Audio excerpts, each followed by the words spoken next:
The Texas Chainsaw Massacre is a really weird movie to watch over Thanksgiving, and that context helped me see a meaning in it that I don't think I've ever seen people discuss. I don't think Tobe Hooper intended this movie to be a commentary on the meat industry, but hear me out. One of the first lines of the movie is this monologue about the exact processes by which meat is, let's say, produced. And then we get almost a solid hour of the same processes happening to people in this PETA-esque message of, how would you like it if it happened to you?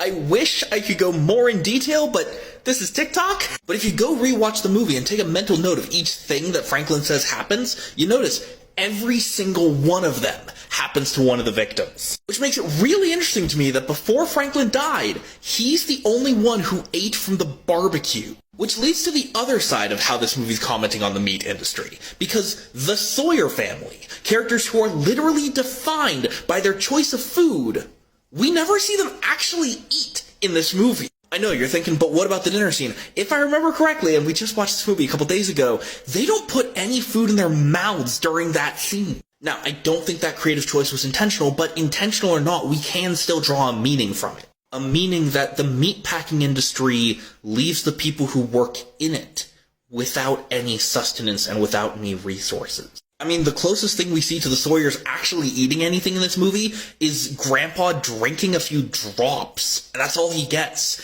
And he's left this empty husk of a man. Leatherface is so traumatized by his up-close and personal work in the Sawyers' personal meat industry that he's lost all sense of humanity, and he just acts and talks and moves like an animal. One of them is desensitized enough that he's lost one of the fundamental hallmarks of humanity, our ability to connect to society. And one of them lives off of deceiving people into coming into his meat industry and, let's just say, supporting it. And after all that depravity, the Sawyers have all the symbols of reaping the fruits of their labor. They have the meat sitting on their plates in front of them.